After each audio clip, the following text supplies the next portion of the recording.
All life form strives to the max of its potential except human beings. All life form strives to the max of its potential except human beings. How tall will a tree grow? As tall as it possibly can. You never heard of a tree growing half as high as it could. No, trees don't grow half. A tree drives its roots as deep as it can, reaches as high as it can, produces every leaf it can, every fruit it possibly can. To the max. Every life form strives to the max, except human beings. Now, why not human beings? Jot this down. You've been given the dignity of choice. You're not a robot. You don't have to repeat this year the same as last year. You can tear up last year's plan, develop a new plan.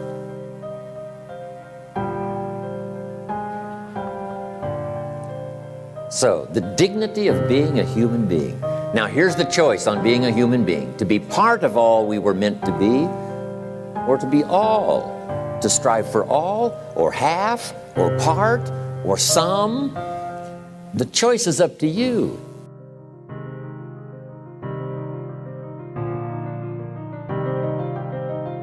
Life is not just the passing of time. Life is not just the passing of time.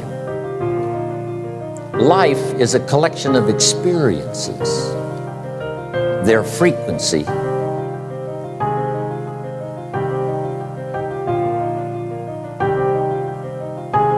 and their intensity. Life is not just watching the clock tick away. Life is a collection of experiences, their intensity, their frequency.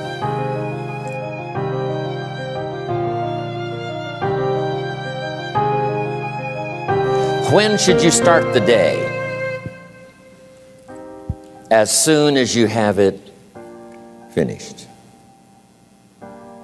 Plan the day the best you can, leaving plenty of room for improvising and surprises and all the stuff that happens during the course of the day. But if you've planned a good, productive day, now you start that day, you can't believe how much more valuable your time will be. Don't start the day until you have it finished. Now here's the next one. Don't start the week until you've had it finished. Now to lay out a week is a pretty good challenge. Next, don't start the month until you have it finished. The places to go and the people to see and the productivity and the sales and the customers and the development and all the rest of what you want to accomplish during the course of 30 days. Don't start the month till it's finished. And then here's the big one. This is really challenging. Don't start the year until you have it finished. To the best of your ability. It can't be finished like minute by minute. And it might get all upset. It might get torn up and you do a new one. You make so much progress the first 90 days that now you've multiplied it all by 2, by 3. Because that happened to me. I thought, wow, this is going to be a great year. By the time I'd finished the 3rd month, I'm rolling, I'm soaring. So many things are happening, I revised my whole year's plan.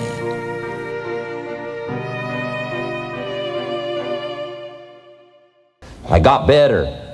I got better day by day and week by week and month by month. And I'm asking you to do the same thing until you can develop a long arm and a long reach. Until you can develop influence that won't quit. Touch people next year you couldn't touch this year.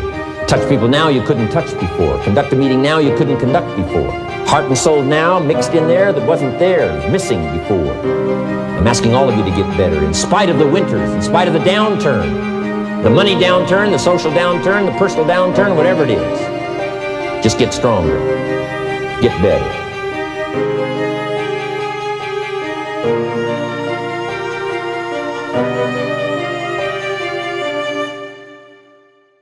I'm asking you to drive worry into a small corner. You gotta worry some.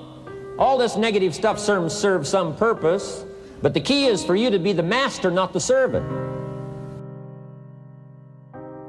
Here's what I'm asking you to do. You be the master of worry. Drive it into a small corner. Don't let it loose.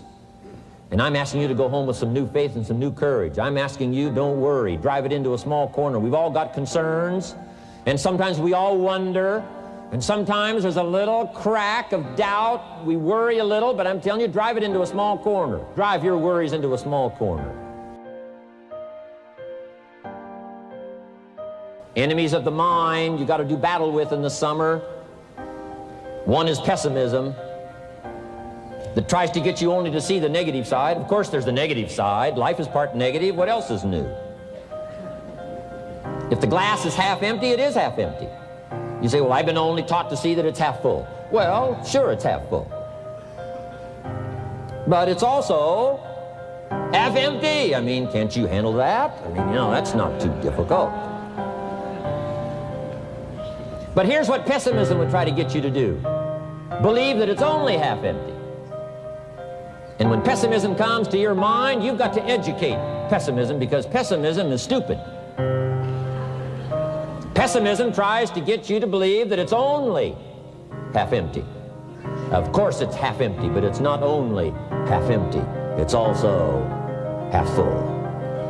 I'm asking you to be in charge. Be in charge of your own mind. Be in charge of your own destiny. Do battle with your enemy. Do battle with your enemies. Take sword to your enemies. Whatever's going to destroy those values, take sword to it. If it's worry, take sword to it. If it's threat, threaten back. Take your harvest and all that comes your way with full responsibility. Don't complain.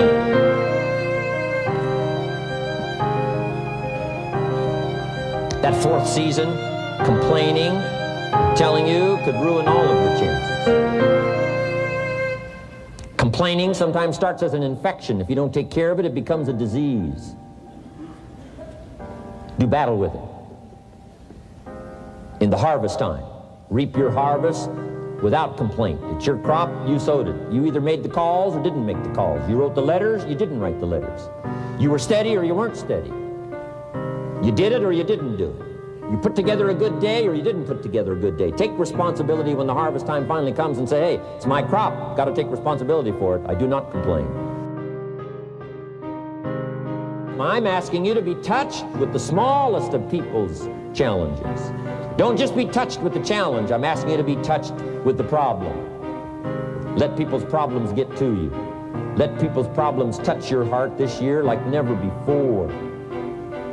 Be touched. Let life touch you. Don't let it kill you, but let it touch you. The problems that are out there, people struggling with their economy, struggling with their health, struggling with their future, I'm asking you to let that get around your heart. Let it do something to you. Don't go untouched. Don't go unmoved.